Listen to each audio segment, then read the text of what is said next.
Great. I guess we will go ahead and start. So I wanted to thank everyone for coming out tonight on this very dreary, cold night. It's really nice that everyone decided to go ahead and be a trooper and come.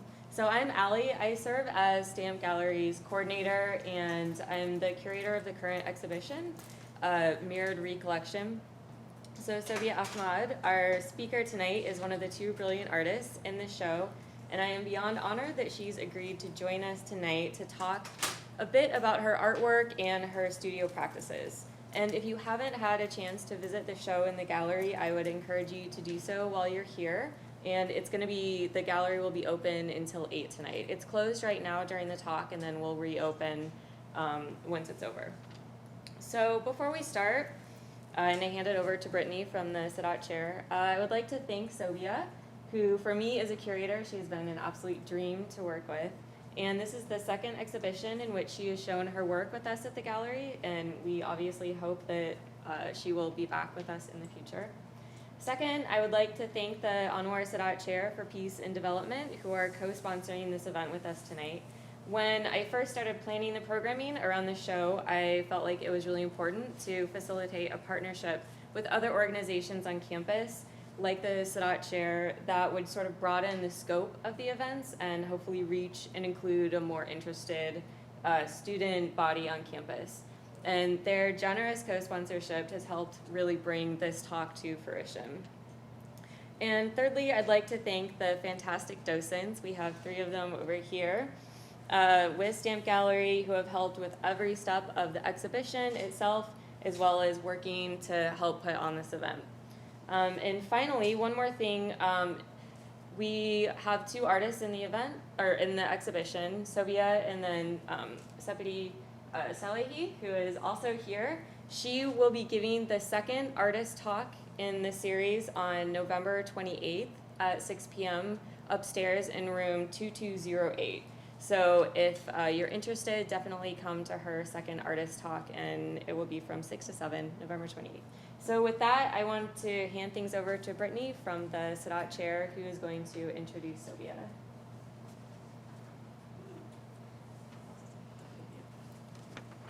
So hello, and as Ali said, welcome everyone to this evening's artist talk and conversation with Sobia Ahmad as part of the Mirrored Recollection exhibit currently taking place in the Stamp Gallery.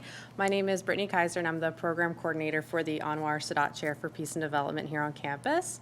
My office is proud to co-sponsor both of the artist talks associated with this exhibit. The Sadat Chair hosts a number of different events on campus. We have the Sadat Lecture for Peace, the Sadat Forums, as well as our annual Sadat Art for Peace competition. And it's through that competition that I first became familiar with Sobia's work several years ago, as she was the winner in our 2015 competition for her piece, Arbitrary Boundaries. And she also won second place in 2016 with her piece, The Fear, which both are in our office, and The Fear is still like my favorite piece in the office. It's like the one I like the most, so. I've known Sobia's work for many years and been in admiration of it as well. A little bit about Sobia. She was born and raised in Pakistan and moved to the U.S. when she was 14 years old. She is a 2016 graduate of the Bachelor's in Studio Arts and the Honors Art program here at the University of Maryland, College Park. Her work has been displayed widely in the Washington, D.C. metro area, in Los Angeles at the Craft and Folk Art Museum, and in several other cities, including Chicago, Seattle, and London. She is currently serving as the 2018-2019 recipient of the Next Generation Sanctuary Fellowship at VisArts in Maryland, and she was also awarded an artist residency at the Vermont Studio Center for the winter of 2018. In her work, Sobia dissects how social, cultural, and political forces shape personal narratives and community experiences. A strong believer in the power of art for social change, Sobia explores how our deeply intimate struggles of identity and belonging can inform larger conversations about fluidity of self, womanhood, and activism. Please join me in welcoming Sobia to the podium.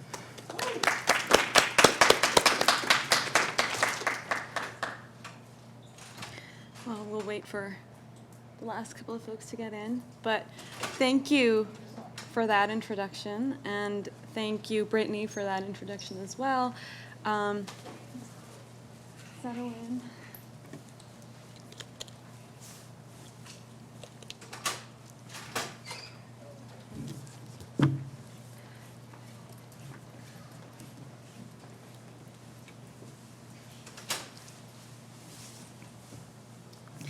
Okay, thank you all for joining us today. And braving the weather and coming out, it means a lot. Thank you, Sadat Art, for Peace team, and also Anwar Sadat, Chair for Peace and Development, for sponsoring this, and thank you, Ali, for being a wonderful gallery coordinator to work with. I'm going to start by words by a late philosopher and poet, Irish poet, John O'Donoghue. He said, "It's strange to be here. The mystery never leaves you." And that's how I would describe my experience of being back at the University of Maryland, just because that's how my journey as an artist started. Here are photos from my studio as an undergraduate in the honors program. And I have a very vivid memory of attending my very first art opening ever in my life, and it was at the Stamp Gallery. And it was the freshman year, the fall of my freshman year, and I just remember standing across from a video projection and wishing so badly to be able to make art and just share that with everyone and just share the inner workings of my being. And I would have never imagined I would be standing here 6 years later sharing my art with you. So again, the strange, mysterious universe never fails to surprise you. Another part of the mysterious, strange feelings today is that my journey with art for social change began as I made work for the Sadat Art for Peace competitions. And it was my encounter with the art I made at that time that I began learning about the power of art. I learned art allows you to question, to rebel, to elicit a response, to reassure, to even just tease. And of course, to raise awareness about issues of social justice, obvious and subtle injustices in our society. So I'm going to start with a piece of work that I've never actually shared before, and I think it's fitting to start with that because it sets the tone for what I'm about to share in the rest of this presentation. This work is deeply intimate in a way because it represents my emotional, social, and intellectual vulnerabilities that I think are important to understanding a lot of my work. But I also think that it set the tone, it laid the foundation for the themes that I began to explore and engage with throughout my art career so far. I think the self-portrait, the headscarf, and a scan of my hands are certain themes that we can think that I can see as being consistent throughout my work over the past few years. So the self-portrait appears in much of my work as not only a physical embodiment of self, but also as a medium through which I ask questions about representation and introspection. I'm intently gazing at the viewer, but also out into the world. And later on in the work, the gaze of the viewer and my own becomes a really strong concept that I explore in a lot of my work. A lot of my recent work has self-portraiture in it. I think the headscarf represents forces and power structures, from religious to social, cultural, political, historical, as well as recently more so personal. And I think those are replaced by a lot of political events and ideologies that I address in my work today. So it's, for example, the refugee crisis, the Muslim ban, domestic and foreign U.S. policies, religious persecution for minorities, race and gender, the political climate, and more. So this work, Pure, again, another self-portrait, but through video and performance, is part of the Mirrored Recollection show that you should check out if you haven't yet at the Stamp Gallery. And I will not be sharing the entire video, but sort of just stills from it, because I think it's really difficult for me to see work up like this because it's not intended to be displayed in this way. So I'm going to only share stills, and you should look at the rest of the work in the gallery when you get the chance. So the color white in many traditions is associated with purity.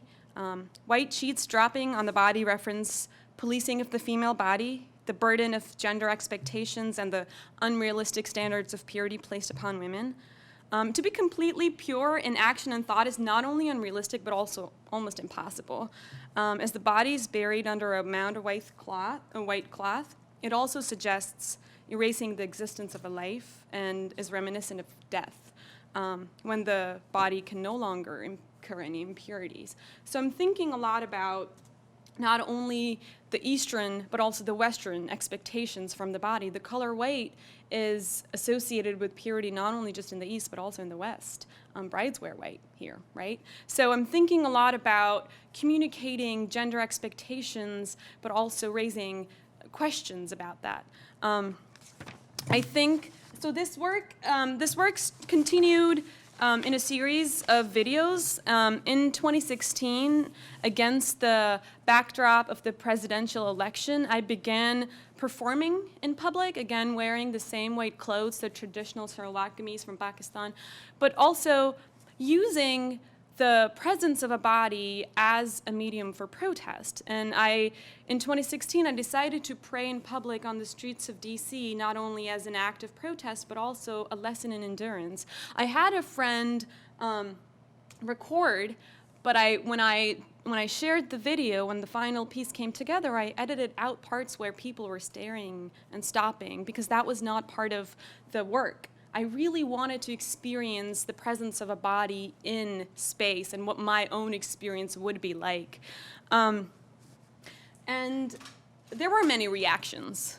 There were a lot of stares. That I think represents a lot of personal biases that people were coming up against during that time, and it just felt really hyper, being hyper aware of all of that, and it became really apparent and in your face, and you couldn't really escape it. And I wanted to sort of engage with my role of not only being an artist, but also a citizen. And juxtaposed here, I see these works as drawing connections between the public and private. They also help me explore questions like, what does it mean to use the body as a medium for protest? And what does it mean for the body to be the site for protest? What does it mean to have the presence of a foreign body in public sphere?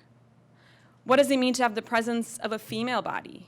The presence of a body that asks questions through movement or lack thereof, or through confrontation or lack thereof. On a personal level, these videos allowed me to introspectively sit with questions such as, what does it mean to inhabit a body that is contested? Religiously, sexually, socially, culturally, historically, academically, and even medically. What does it mean to inhabit a body that is thought to be enticing, yet simultaneously feared? On the left, I think the view from the top suggests a godlike gaze. Again, going back to engaging the gaze of the viewer, here my gaze isn't as important as the viewer's is. So on the left, the godlike gaze suggests, references religious doctrines and the policing of female bodies in public spheres in that way. But on the right, the human gaze in the form of a spectator. It references political and social doctrines and the policing of the body in that way. Okay. These works were the beginnings of a journey into understanding my own place in the world at the intersection of historical contexts and really intense personal experiences. Historical contexts that still continue to inform our understanding of the other. And intense experiences in college as an immigrant, a young woman of color. Through dialogues that later took the form of performances, I began living the questions that were arising within me about my own identity. Again, my interest in body itself became an integral part of the work of asking these questions. Many of you women in the audience may have been called exotic. If you've experienced that, I am so sorry. I very specifically remember a fellow student in my class who knew me really well coming up to me, pointing out my eyebrows and calling them exotic. I was left speechless, first of all. Second, I was disgusted by the use of that word to describe a person. I felt othered, but I also didn't know how to process that. So these intense experiences pushed me to educate myself about violent histories that I was not being taught about in my courses at all. I began to read on my own and research on my own. I started with Edward Said's Orientalism. I also started researching into why I was not being taught these important parts of history that not only affect me, but also control everything around us. So I began looking into the structure of knowledge in Western universities and how knowledge itself is produced and distributed by the Western white male, and in ways that prompts us to ask, I think, the wrong questions, questions that are limiting, unproductive, quite frankly flawed. And through my work, I strive to unask those questions and ask better ones about identity and about self and other. So I began literally deconstructing Orientalist paintings and reconstructing a different reality. And additionally, what these experiences of being called exotic and just coming across people who really didn't understand women of color and such experiences made me interested in the violent and dehumanizing language used to describe the other in the American landscape, which I'll get to later in the presentation. Most of my recent work is about that. So by inviting my male peers into a dialogue and later a performance that was documented through photography, I began to question the limited view of history and biography defining one's identity. So I began to see and reimagine identity as fluid, constantly changing. This became a deeply personal, historically, socially, and academically engaging project that I embarked on. It allowed me to have conversations with my peers in college about race, toxic masculinity, gender privileges that frankly cut across cultures, and the sexualization and commodification of women of color, Western hegemonic influence and how it still affects the world we live in today, and confronting the legacy of colonialism in our everyday lives, especially as a woman of color. So we talked about what would it be like to shift the power dynamic a little bit. And this became a deeply peer-to-peer personal conversation that ended up being a project that I worked on just to process what I was going through. These are people I deeply care about and people who care about me, but we weren't aware of the power structures guiding our relationships and our understandings of each other. And I thought it was a really interesting way to have those conversations with each other. To my mother's horror, who's in the audience right now, these photos of the naked white guy in my lap, as she refers to them, have been in several shows in DC, Maryland, Denver, Chicago, and London. So the concept of fluidity of identity that I talked about earlier in the scans of my hand reappears in a lot of my work. This is fate. In the Pakistani culture, like many others, the lines on one's palms are considered a fate-determining entity. I juxtaposed the scan of my hands and my Urdu handwriting to reimagine the concept of fate and its relationship to selfhood. The ink on the plexiglass transforms and the shadows shift depending on how the light is shown through the work. I questioned the idea of permanence in relation to identity and visualized the self as inherently fluid and complex, yet inevitably shaped by and informed by ever-changing internal and external forces. I'm thinking, so here you can see the shadows, and as the light changes, the shadows and the palm lines transform and change. I'm thinking a lot about how can our deeply intimate struggles of identity and belonging inform larger conversations about the intersection of art, womanhood, selfhood, and identity, but also social change. I experiment with various media to explore how physical materials can translate this connection. I really enjoy the transparency of the plexiglass. There's this element of delicacy to it. Again, talking about really intimate concepts and struggles of identity, it's important for me to use materials that convey those concepts. And I think plexiglass and ink on that does a really good job of, and a really powerful way to communicate that. And writing in Urdu, which is my mother tongue, becomes a meditative experience. And I'll talk a little bit about writing as part of my work later. This is Arbitrary Boundaries that Brittany mentioned earlier. This work, I began making work that was not just about my personal identity, but also about the world around me that was also affecting my personal identity in many ways. And this was made in response to a prompt that Sadat Art for Peace competition had put out. And the question was, how has 9/11 and the US government's response to it changed the world that we live in today? And all I could think of was drone attacks. So the following countries, Afghanistan, Algeria, Iran, Iraq, Libya, Mali, Pakistan, Somalia, and Yemen, each of these countries still is affected by US carrying out drone attacks. And it differs drastically from, each of these countries differs drastically from the other politically, socially, culturally, ethnically, and those differences make them all uniquely beautiful, yet clumped together by the US government for, as sites for drone attacks, they become a mass of unrecognizable arbitrary boundaries. So I really wanted to communicate the lost identities, not only just the personal ones, but also the group identities in response to 9/11. Also, looking at it right now, it's interesting to see your work years later and the things you notice that you didn't really notice while you were making it. The superimposed maps of these countries almost look like this dark, pulsating hearts to me right now, and I'm just noticing that. This work is, like I mentioned, part of the Sadat Art for Peace permanent collection. I was 9 when the towers fell, and a decade and a half since then has been seen war waged against and across the Middle East.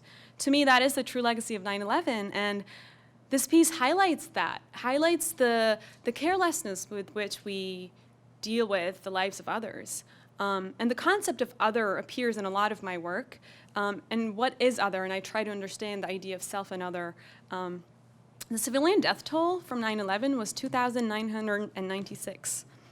The civilian death toll since the Iraq, Iran, Pakistan, and Afghanistan drone attacks and war has been 190,000.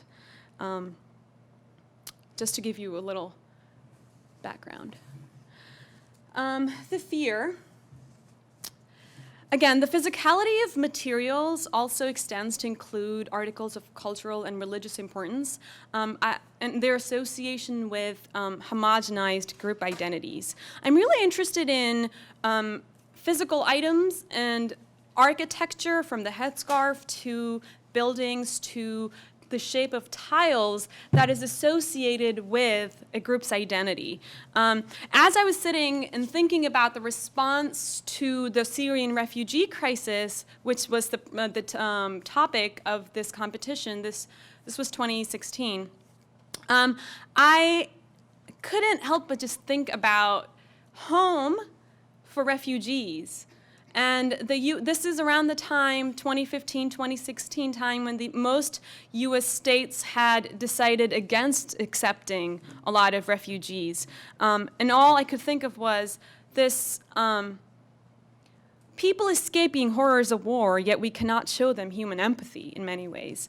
And what I started doing was started collaging small mosques. I took the photo in the center is the mosque I grew up attending in Silver Spring, Maryland, and I started collaging the Western towers as the minarets for mosques. And I thought that really clearly represented the fear, the widespread intense Islamophobia among the Western landscape, not just the US, but also all over Europe.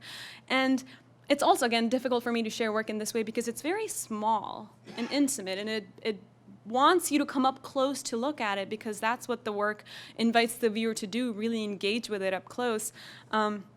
And again, the element of architecture and the shape of the tiles, the arabesque, that's what they're called, reappears in my work.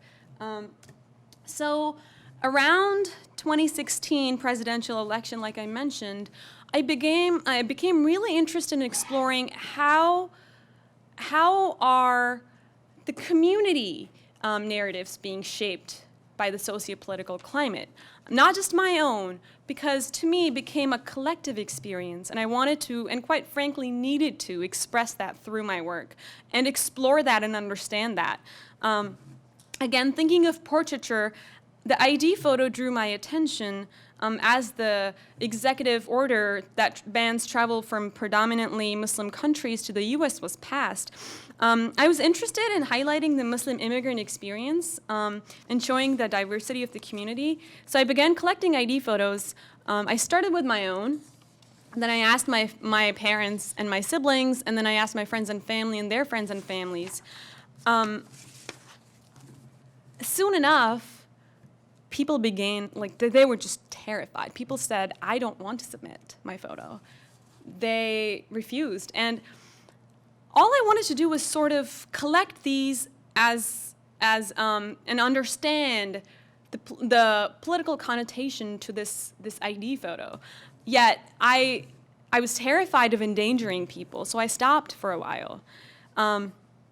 In 2017, when the Muslim ban, the travel ban was passed, I kept hearing headline after headline of people being detained at airports and families being separated, and I felt stronger and stronger by using the ID photo because to me, it became a political symbol. In this case, an example of racial and ethnic profiling, but also something that determined whether or not you were worthy of being here in this country. So I had to critically think about, how do I communicate this intense fear that I'm hearing of in my own community without endangering the community? And I had to take a step back and really sit with my responsibility as an artist to not exploit narratives while making socially engaged art, but really at the same time wanting to talk about this because this became something that was not only personal, but it became the intersection of the personal and political. So each time someone told me they were too afraid to submit their photo, I added a blank tile to the project to represent them. And so far, there are more blank tiles than ones with ID photos on them. I didn't expect this project to evolve into a visual representation of widespread fear in my own community. I see it as kind of like a live time capsule. I'm capturing, unintentionally so, I ended up capturing this visual representation of fear, of hatred and violence in a community that feels apparently safer out of sight because people don't want to be recognized. When you look at the blank tiles next to the ones with ID photos, you can't help but wonder, who are these individuals? Why are identities being hidden? And I think the absence of a photo speaks for itself in this case. The words small identities, that's the title of the work, is a play on both words and ideas. It not only refers to belittling of individuals at the hands of politicians, but also the ID photo itself, racial profiling. Most of what really surprised me was that these are my family members, my extended family, my friends and their families and their loved ones, and these people have been in the US for decades. This is mostly around the Washington, D.C., Maryland, Virginia metro area, and I was so surprised to hear people's experiences of being afraid, even in this liberal bubble as we see it. And then I learned through this work that it's not just about the Muslim ban, it's actually about being visibly other, which I engaged with later in my work. I quickly want to share this photo of me, because again, the millennial in me can't, not share what happens in my life all the time on social media. But this work has received a lot of attention, in good and bad ways. I've had hate mail, believe it or not. I've had people email me and ask, are these legal people? Are these people whose photos you're putting up there, are they legally in the US? Can we recognize them? And I have sat with that feeling of fear and myself just almost throwing up before I talk about the work. I've had people stand next to me and hold my hand while I'm talking about the work, yet I think it's important to talk about the work. Because how can you talk about the struggle? When you come from the struggle, how can you talk about the struggle without talking about the struggle? So I think it's important. I think the art, I really believe in the catalytic power of art for social change, and this project has been one of the most personal, most terrifying, but most rewarding experiences of my art career, I would say. Here, I'm in a show with Ana Mendieta, standing in the middle of my work and Ana Mendieta's work. I had this really surreal feeling come over me.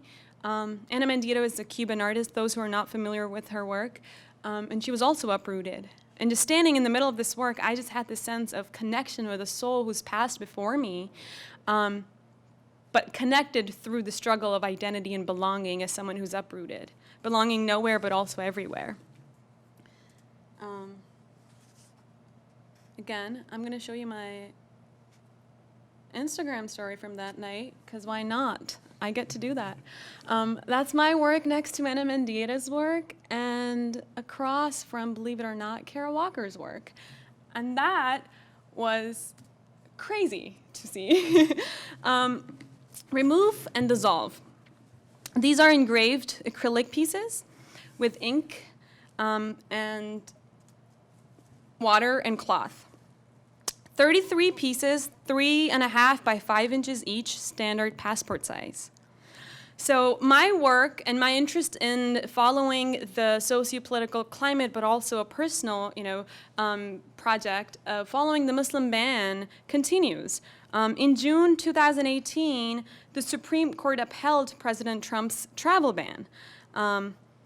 And me, being the nerd that I am, I had to read the official case syllabus and opinion of the court. And while doing that, I was struck by the violent and dehumanizing language used to describe those who are not Americans or U.S. citizens. And I'm going to actually read those words out to you, because to me, it sounded really absurd. It sounded, if you read these words with the context of the political, historical, social context of these countries, though taken directly from the court's decision on the travel ban, are not specific to a certain population. The word alien has been used to describe people in the law since the 1700s. And the U.S. has a long-standing history of discriminatory and exclusionary policies. So as I was reading this opinion of the court, I was struck by how the word alien, first of all, how many times it was mentioned in there. Second, how it was used to describe people. Again, exoticizing, but also alienating the other. So I wrote these 33 words down, these phrases down, and they're directly from the Supreme Court hearing. And I kind of wrote a poem. It's almost absurd to look at it. It's so desensitized when it's describing people. Aliens. Many aliens. The problem of aliens. An alien physically present. An alien poses a threat. An alien has no claim of right. An alien detrimental to national interests. An alien fails to carry his burden. Place burden on the alien. Policy towards aliens. Restrict entry of aliens. Removal of aliens. Halt entry of aliens. Suspend entry of aliens. Excluding aliens, a fundamental act of sovereignty.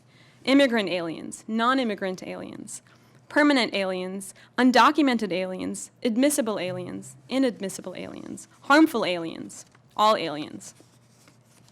So what I wanted to do was think about how can I engage the viewer in understanding that this history that is being written as we are living does not belong to a people, but to all of us. And through this work, I invite the viewer to engage with it. It's an interactive piece of work where people can remove the panels and dissolve the ink. And through this work, I ask who bears the weight of and who bears witness to injustice.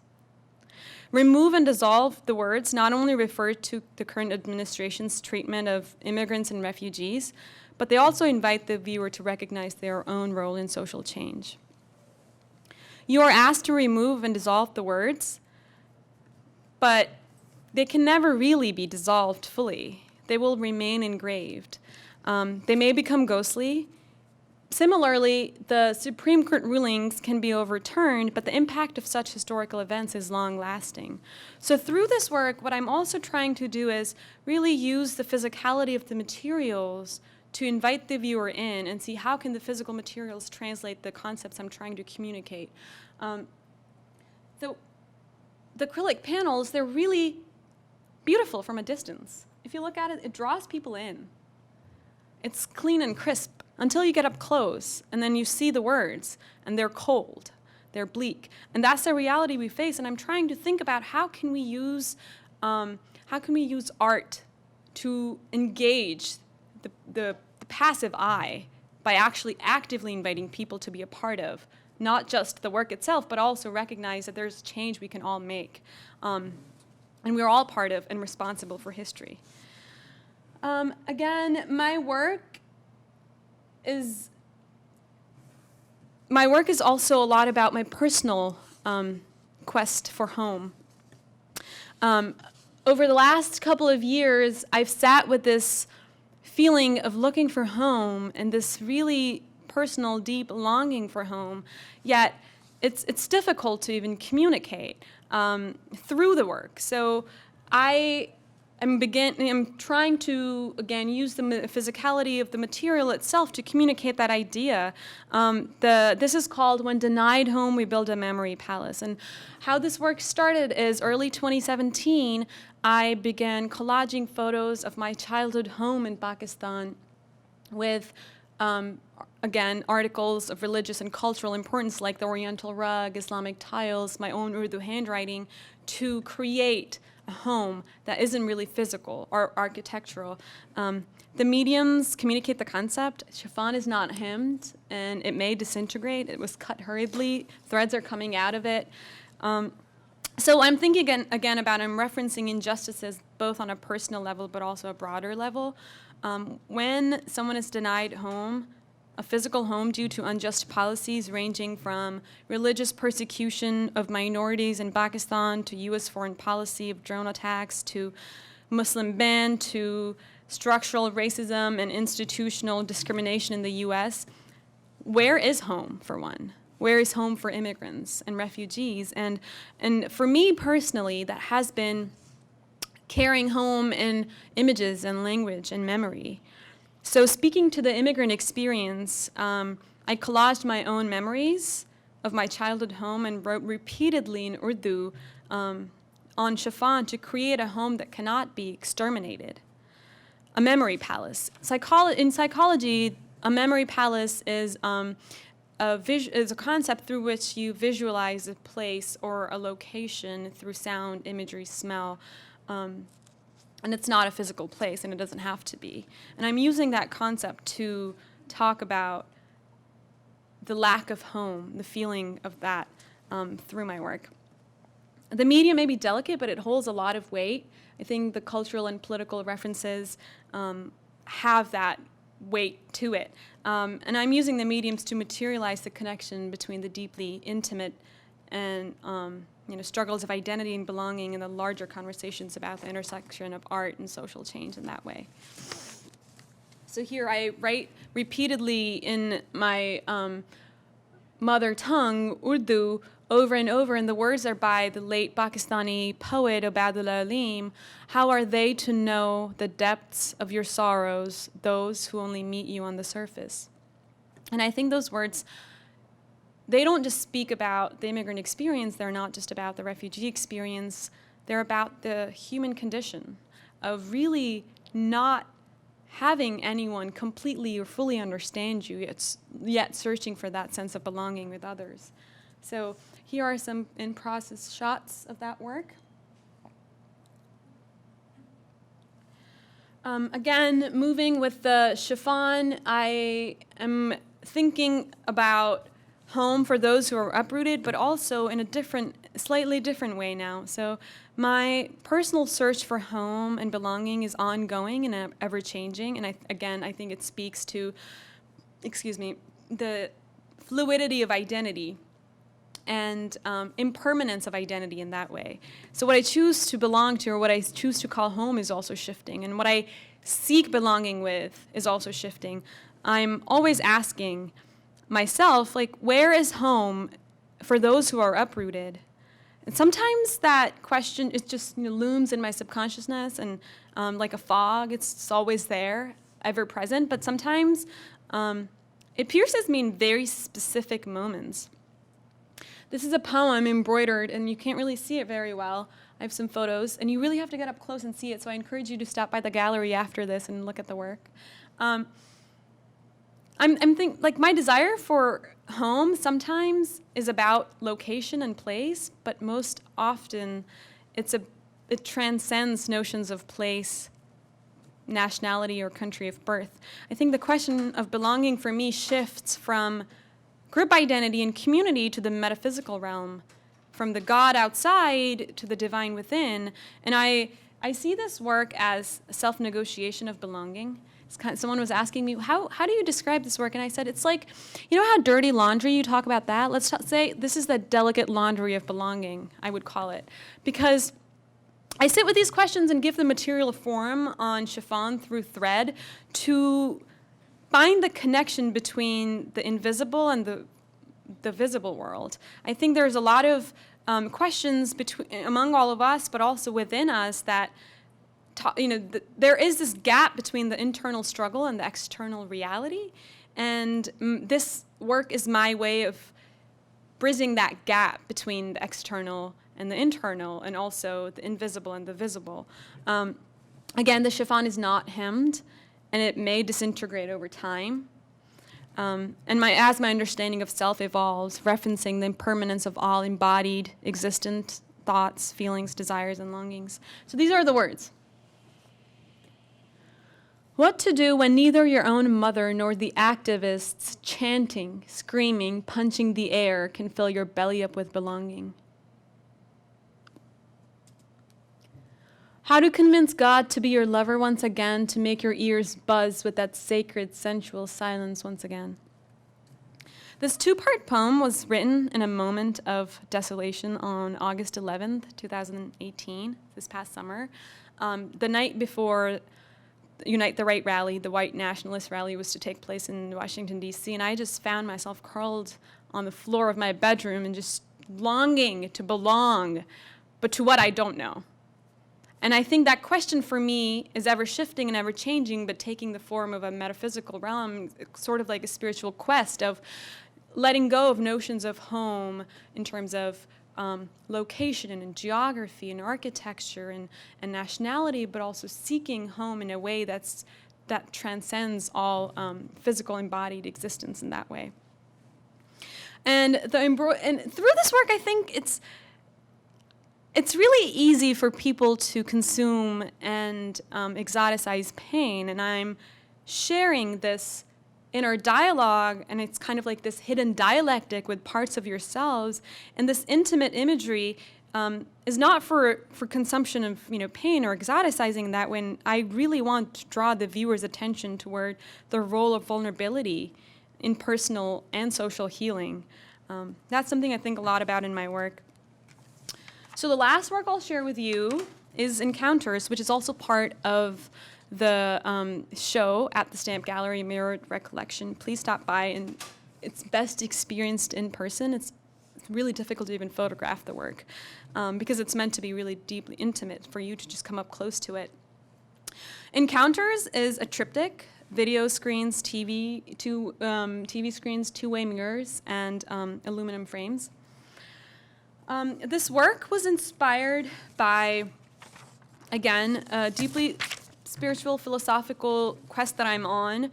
I've been reading a lot of works by Emmanuel Levinas, the 20th century philosopher, who talks about ideas of self and other.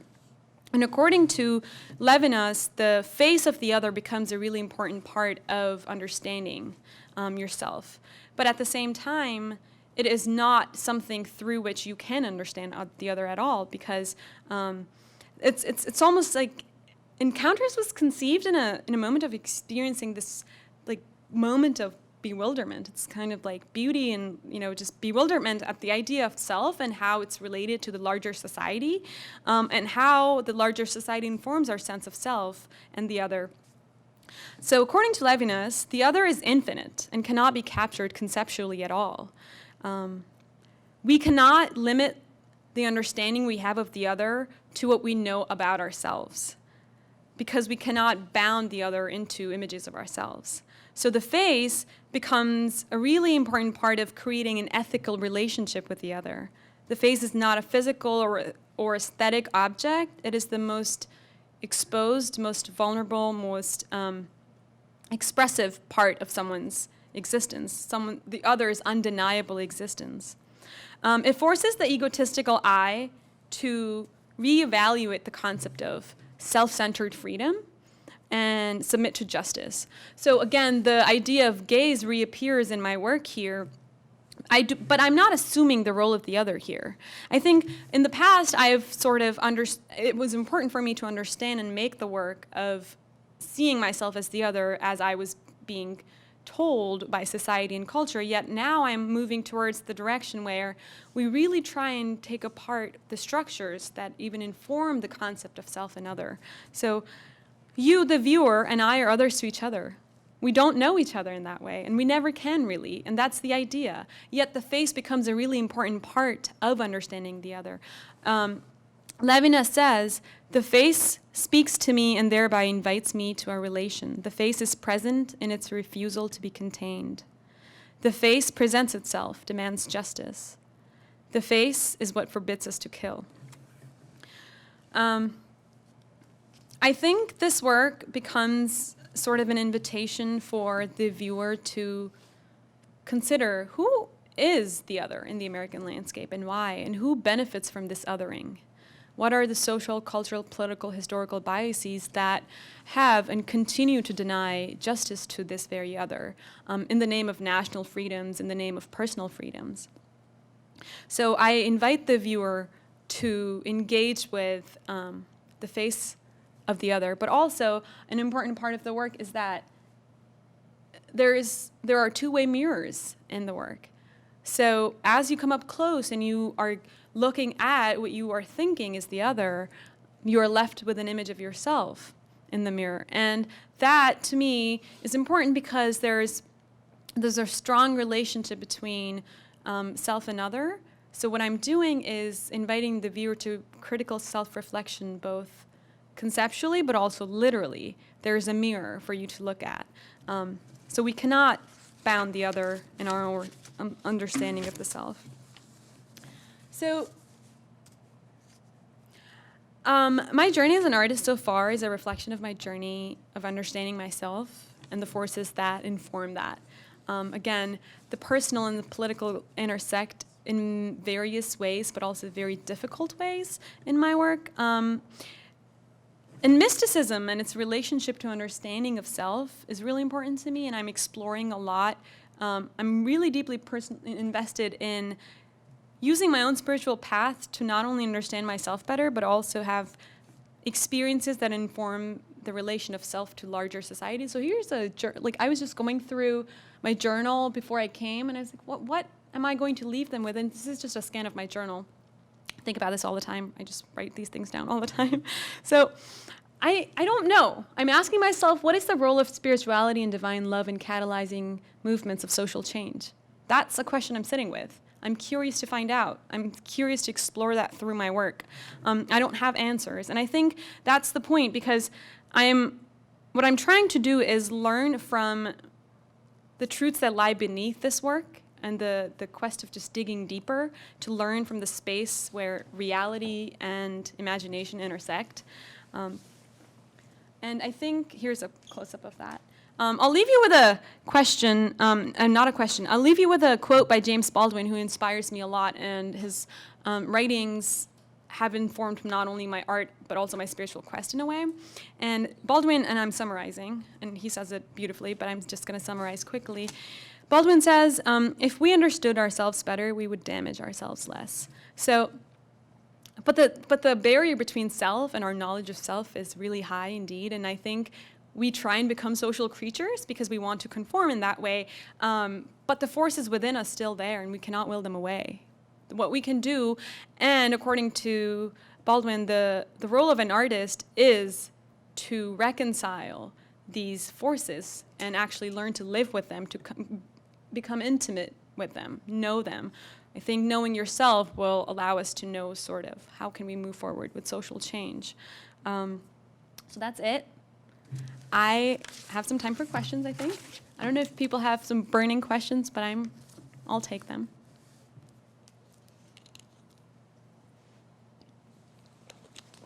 You can contact me if you like at my email or my website. Yes? First of all, I just want to say I think you're brilliant. I really appreciated the art and this conversation that we were having, or you were having with us, I should say. I wanted to ask you just sort of, when you're creating, I know so much of your work has like so much intention behind it. Do you sort of start with the aesthetic of like, this is something that I want to create? I know you use a lot of tiles and things like that. Or do you kind of start with, I have an intention of something I want to show, how do I put the aesthetic there? Or is it like kind of in the middle somehow?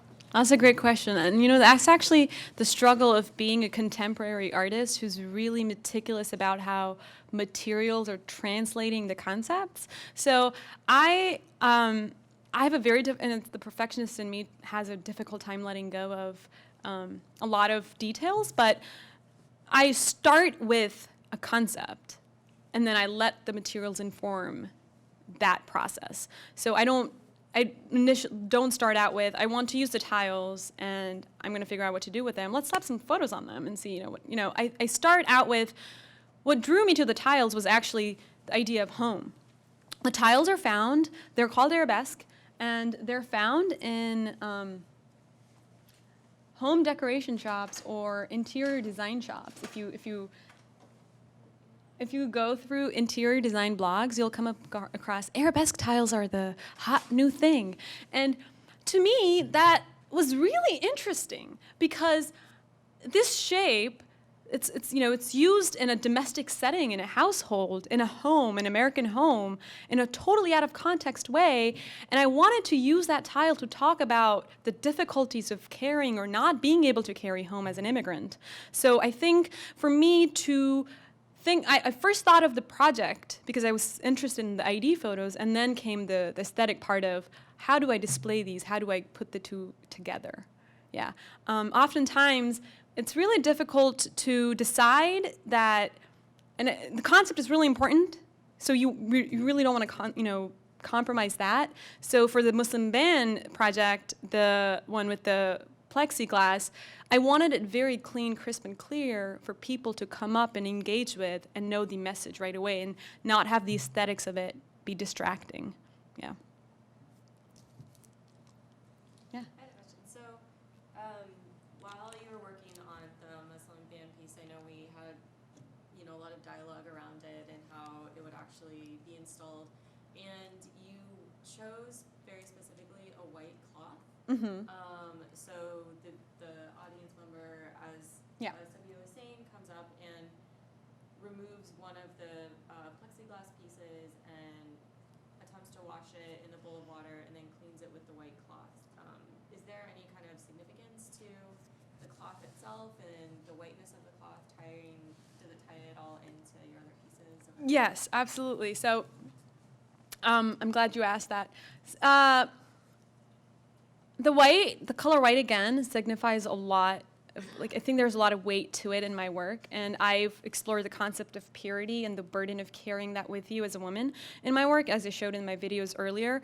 And it was really important for me to have the same white or similar white cloth in this work because I'm referencing the connection of the personal and the political, the private and the public in that way, carrying the weight, the personal, weight of the culture, the religious expectations, and the burden of that, and the weight of that is connected with carrying the weight of history and culture and politics as it's happening. So as you're dissolving the ink, and some of the ink is transferred onto the white cloth, and I think it really beautifully, even when you go to the gallery, if you can make that connection of purity of expected women, that projection over here and this piece over here, the cloth is speaking to its, they're speaking to each other. The works are speaking to each other, made years apart. But I think carrying that political, historical burden through that ink on that cloth was what I was thinking about. So, thank you. I just had a question about your video piece with the white cloth floating down. There's a sound element to Yes. it that you had shown, and it creates this very immersive experience. And I was wondering if you could talk a little bit about the sound, what that is. That's me humming in the work, and I was thinking about death, and I think making the connection of remaining absolutely pure can only be connected with death when the body is no longer able to incur any impurities. And the humming for me became a really meditative, sort of that Zen experience of just letting go of your entire existence in a way. So again, the work, I didn't want to show the video today here because it's best experienced in person with the sound. Yes, thank you.